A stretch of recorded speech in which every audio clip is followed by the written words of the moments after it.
Hi you guys, welcome back to the pantry.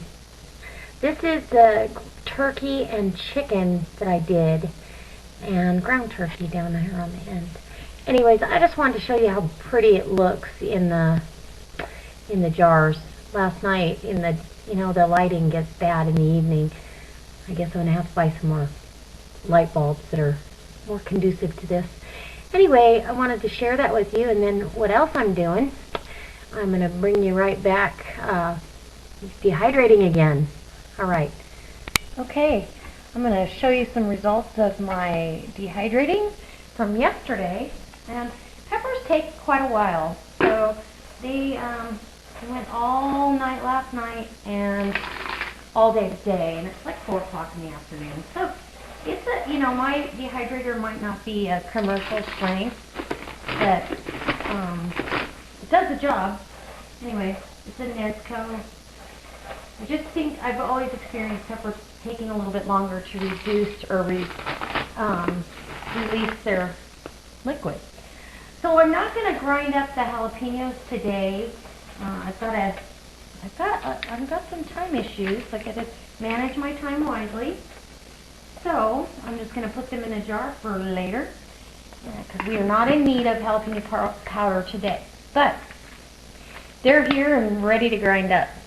And then, but I am going to grind up the serrano peppers. I want to grind those up. And, oh, my habaneros. Look how cute. I love this. I'm just going to put those right in the jar with the habanero powder. That way if I need one for, let's say, a marinade or something like that, I can just pull the half out and it'll be ready. Alright, get rid of those seeds.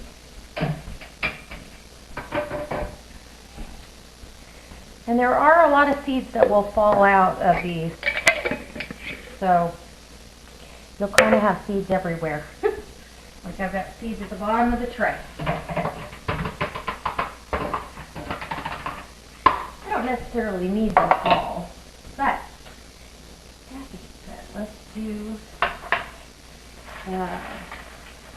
serrano peppers.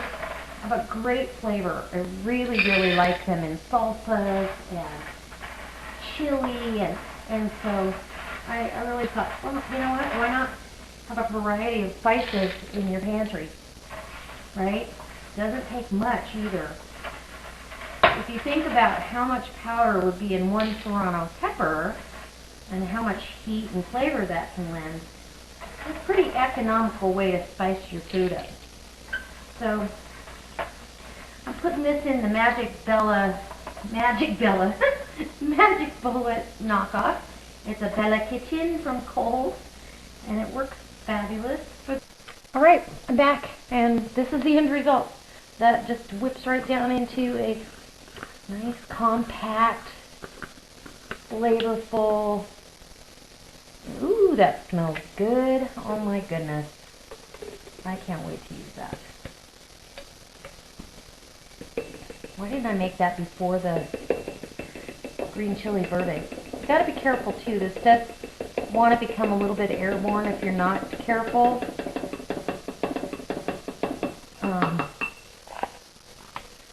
And then I'm going to mark this jar just so I know it's not jalapeno powder.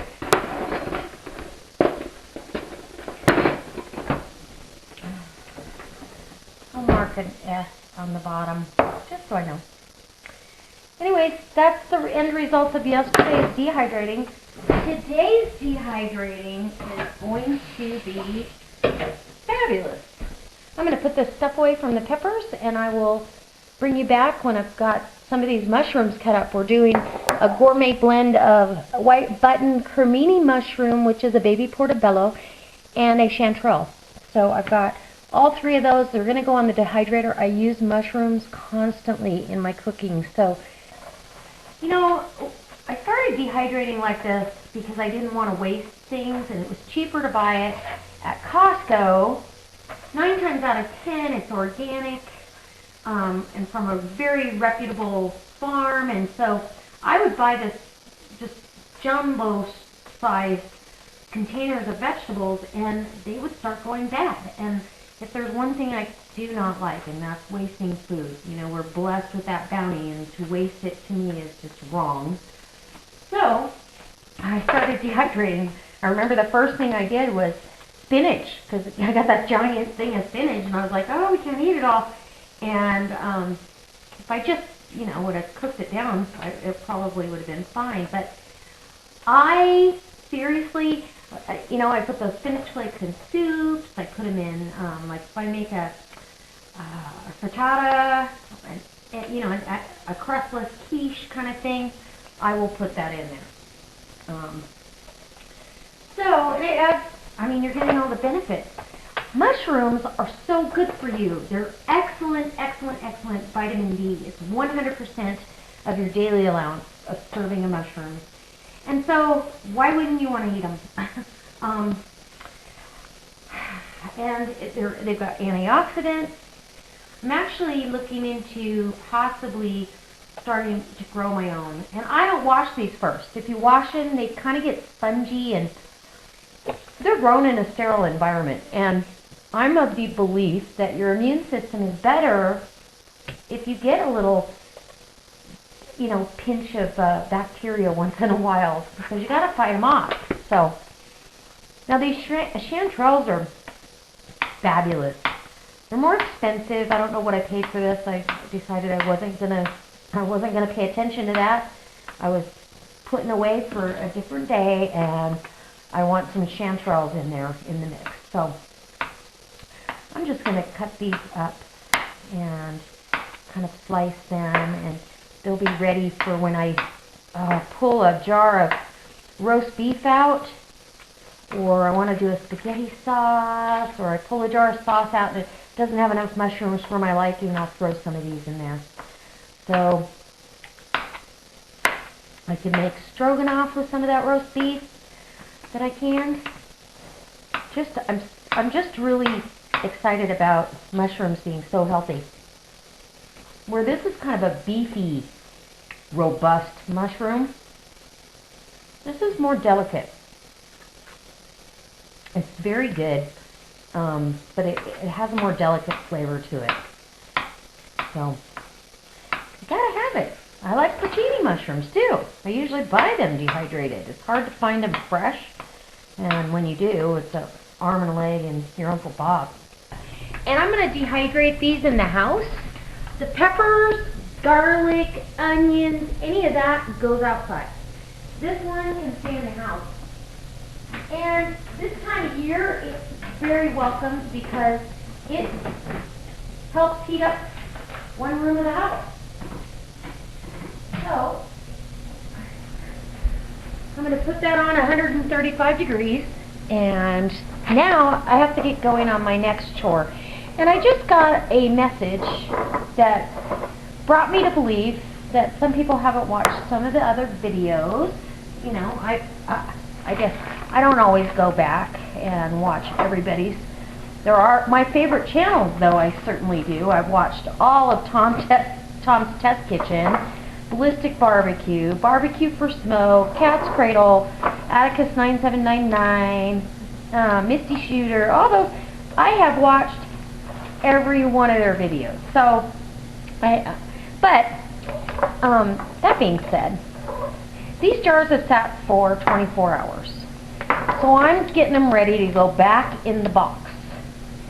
I would love nothing more than to have a glass pantry that was kept at a cool temperature and only lit when you wanted to look at it. So I can look at all my stuff all the time. But, and I don't, my pantry is dark, but, so I'm getting them ready to go back in the box. I would love nothing more than to have a glass pantry that was kept at a cool temperature and only lit when you wanted to look at it.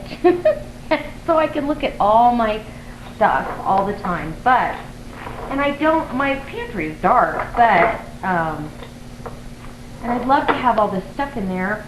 I just don't trust Nevada's earthquakes. As a young woman, early on when I first started canning, I remember the canning jars that were on display rattling and just walked right off the shelf, and it was a big mess and more of a disappointment than anything that I had lost all that hard work, money, and time. And so I am giving this a little extra insurance policy by keeping them on solid ground. Cat's Cradle and Bear Prepper did this. I'm not sure who got it from who. I believe Cat's Cradle did this. In fact, I'm positive, because now I remember the video of her pastor. Anyway, this helps buffer them against each other, and I always pack them in the box with dividers, you know.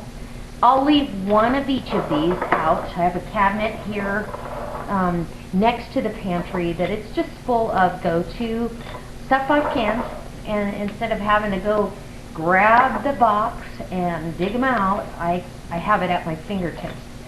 So I made sure I took all the rings off, washed the lid. All the seals are perfect. You can pick them up by the lid. It was a little bit of work yesterday, but you know what? Look at this. I've got 16 meals. Or this could represent 16 days of protein for 2 or 3 people, if you wanted to think of it that way. So that's how I think. I think, you know, if my husband lost his job, we'd have to eat. I mean, I have 2 jobs. If my husband lost his job, I'd probably lose one. I don't know. But I don't know. I mean, we'd have to survive on what we've got until he found something, I'm quite sure, so we can continue to live as we do. And we don't live far beyond our means. I try to buy everything I do on sale. So take advantage. When you find you get, like right now, turkeys are going to go on sale big time. And I just think that this was, we're going to taste this turkey this week as far as the canned portion. Now, those breasts that I got at Costco, I bought another one and I have it in the oven right now, roasting. I boiled that in chicken stock, and it was phenomenal.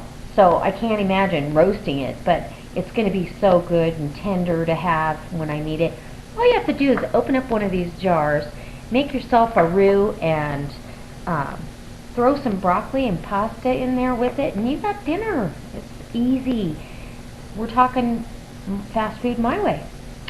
So I hope this inspires you guys to can, try to preserve somehow food, and it'll help your family. And I apologize for the yellow glow. I'm going to go back and buy another. I need one more